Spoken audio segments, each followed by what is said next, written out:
Sabdamu adalah pelita bagiku dan terang bagi jalanku. Mazmur 119 ayat 105.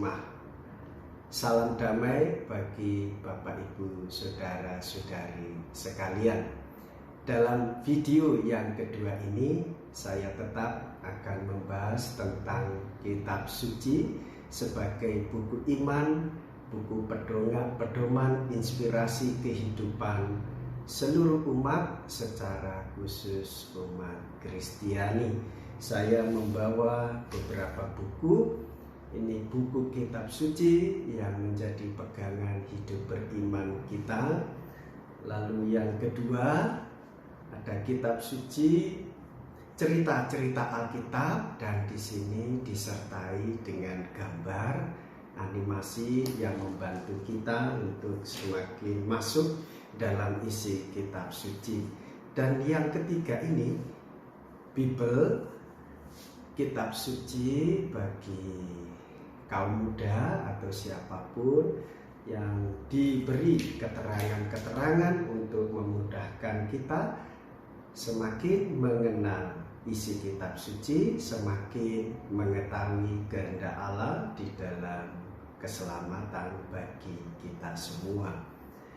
Kitab suci merupakan buku iman yang mengungkapkan sejarah keselamatan yang dilakukan oleh Allah bagi kita.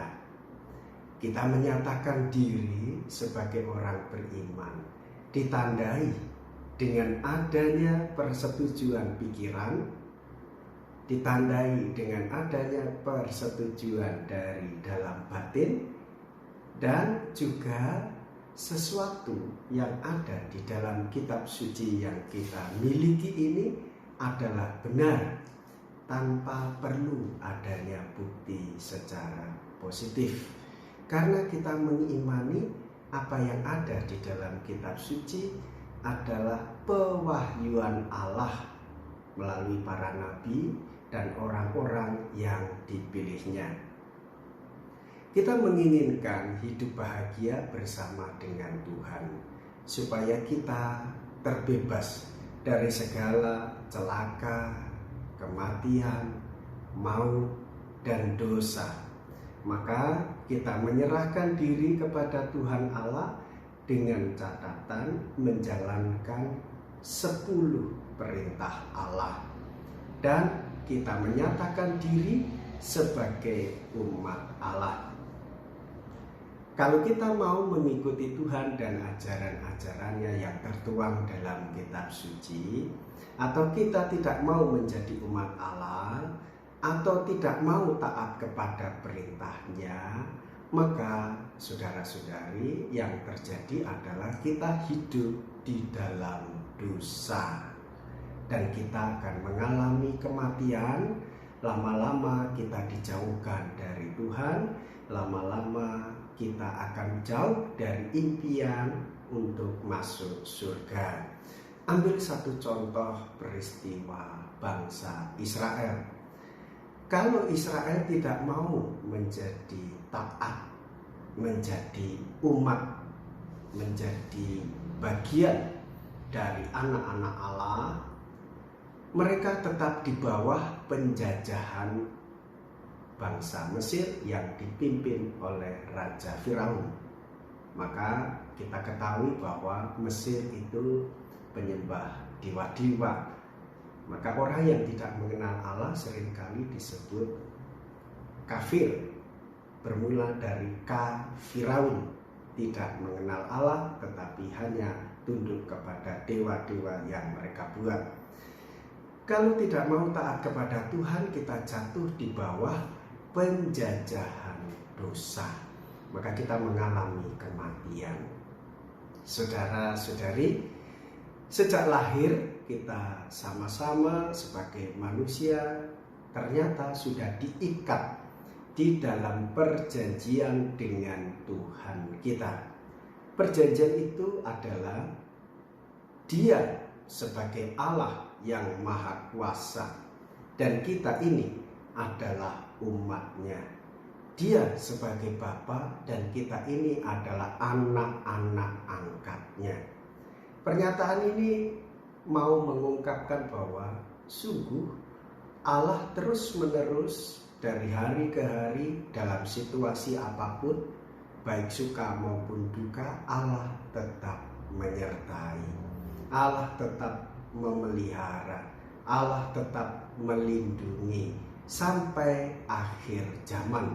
Allah selalu mengasihi dan sungguh sayang kepada kita sekalian. Dalam seluruh kitab suci, Bapak Ibu Saudara-saudari, kita menemukan bahwa Allah berjanji selalu mengasihi kita dan sungguh setia sampai selama-lamanya. Dalam satu catatan gereja, Santo Agustinus mengungkapkan perjanjian baru tersembunyi dalam perjanjian lama. Perjanjian lama tersingkap dalam perjanjian baru. Apa itu perjanjian lama? Apa itu perjanjian baru? Apakah bedanya? Saudara-saudariku yang terkasih, secara isi tentang perjanjian itu, perjanjian lama dan perjanjian baru adalah sama. Allah sama mengasihi, Allah setia, Allah mengungkapkan dirinya dalam pewahyuan yang dituliskan dalam kitab suci. Aku menjadi Allahmu dan kita semua sebagai anak-anaknya menjadi umat dari Allah. Bagaimana dengan terjadinya? Perjanjian lama terjadinya pada waktu Yesus sebelum datang ke dunia. Terjadinya perjanjian baru itu dinyatakan sesudah Yesus Kristus Sang Juru Selamat kita datang ke dunia. Perjanjian lama bagaimana dikukuhkan? Perjanjian baru bagaimana juga dikukuhkan. Perjanjian lama dikukuhkan dengan darah anak domba yang disembelih.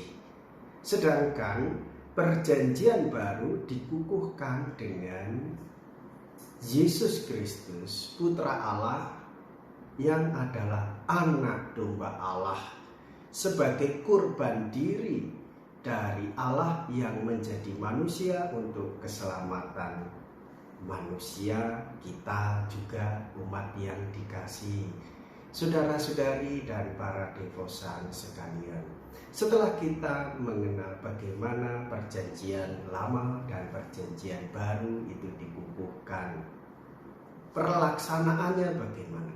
Pelaksanaan perjanjian lama, apa bedanya dengan pelaksanaan perjanjian baru?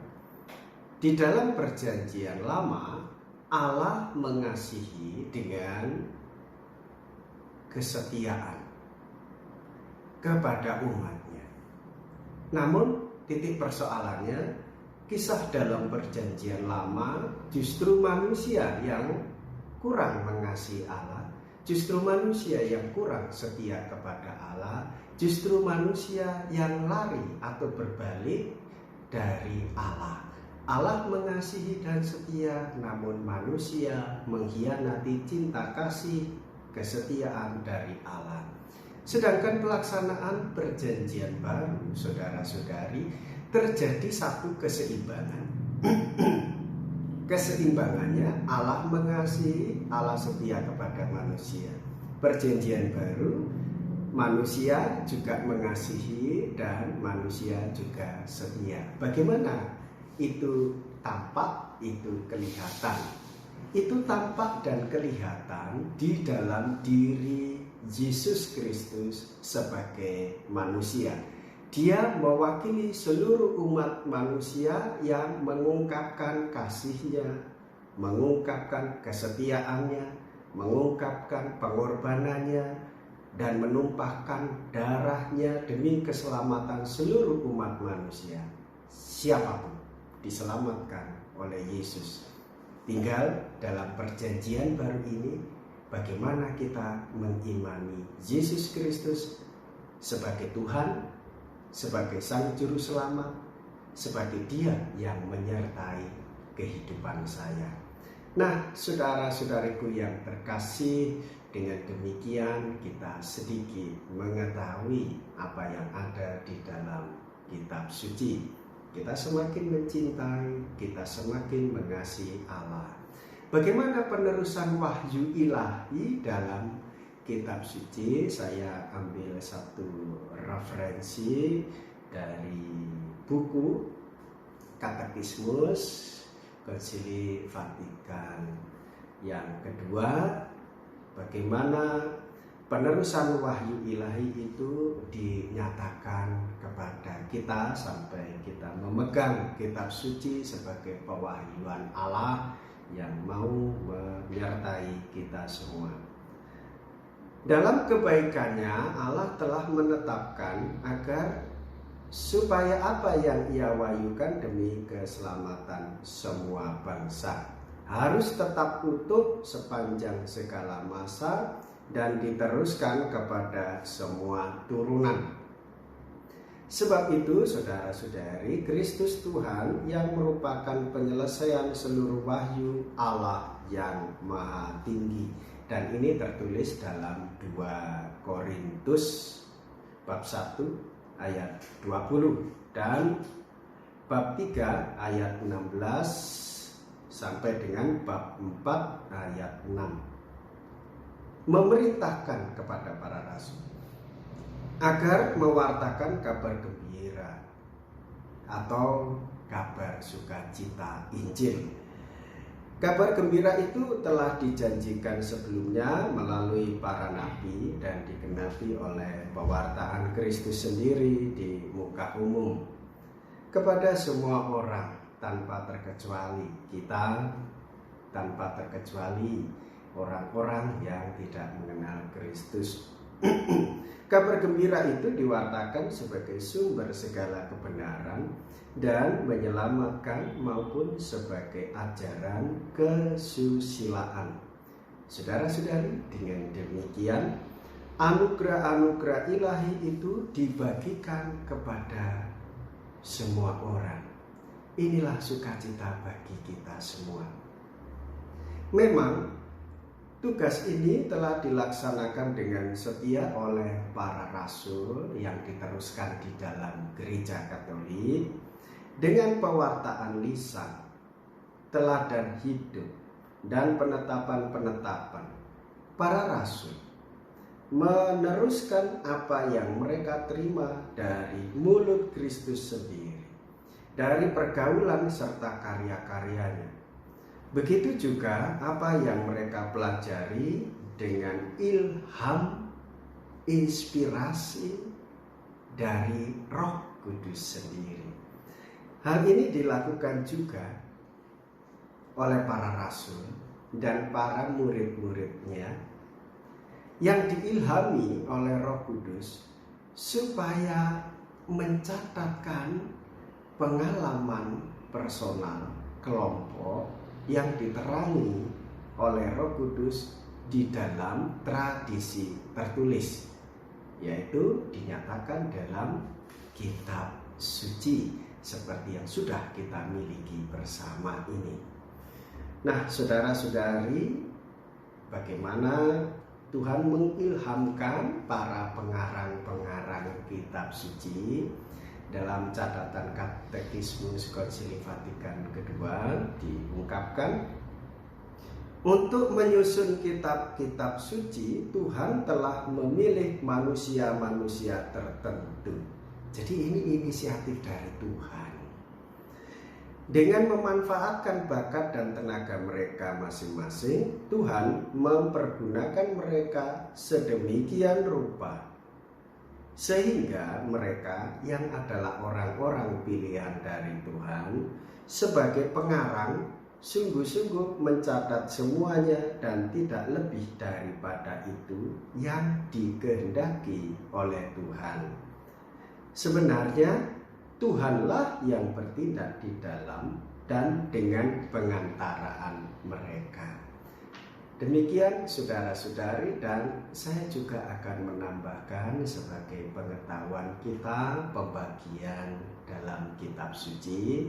Ada perjanjian lama, juga ada perjanjian baru. Namun di dalam perjanjian lama juga secara kanonik didaftar secara resmi mana kumpulan-kumpulan buku tertentu. Demikian juga di dalam perjanjian baru, buku itu untuk memudahkan kita semakin mendalami, mencintai, serta sungguh-sungguh membaca kitab suci dengan runtut, dan kita semakin menyukainya bahwa Allah sungguh menyertai kita. Dan saya akan ambil dari satu buku Bible yang biasa dipakai atau terus diseringkan oleh kaum muda, sehingga kaum muda juga tergerak untuk mengenal kehendak Allah di dalam kitab suci. Karena inilah sumber iman, pewahyuan Allah kepada seluruh manusia.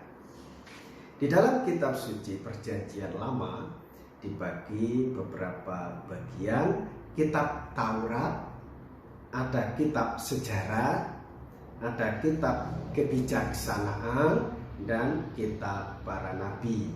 Dalam kitab Taurat itu terdiri dari kitab Kejadian, kitab Keluaran, kitab Imamat, kitab Bilangan, dan kitab Ulangan. Kitab sejarah yaitu terdiri dari kitab Yosua, Hakim-Hakim, Rut, Samuel, kitab Raja-Raja, Tawarik, Esra, Nehemia, Tobit, kitab Yudit, Ester, dan Makabi. Dalam kitab kebijaksanaan terdiri dari kitab Ayub, Mazmur, Amsal, Pengkhotbah, Kidung Agung, kebijaksanaan, Yesus bin Sirach. Dalam kitab nabi-nabi terdiri dari kitab Yesaya, Yeremia, Ratapan atau Baruk, Yehezkiel, dan kitab Daniel.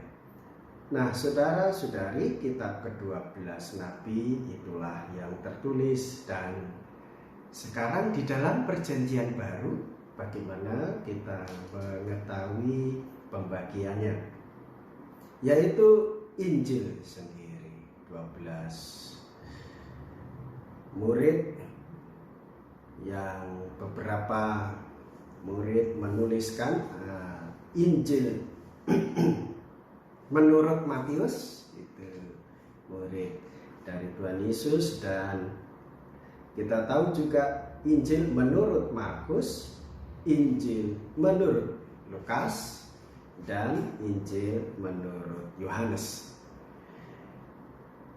Di dalam perjanjian baru juga dituliskan kisah para rasul serta surat-surat dari Paulus kepada jemaat di Roma, kepada jemaat di Korintus, surat pertama dan kedua, kepada jemaat di Galatia, surat kepada jemaat di Efesus, surat kepada jemaat di Filipi, surat kepada jemaat di Kolose, surat pertama dan kedua kepada jemaat di Tesalonika, surat pertama dan kedua kepada Timotius, surat kepada Titus, surat kepada Filemon, dan surat kepada orang Ibrani.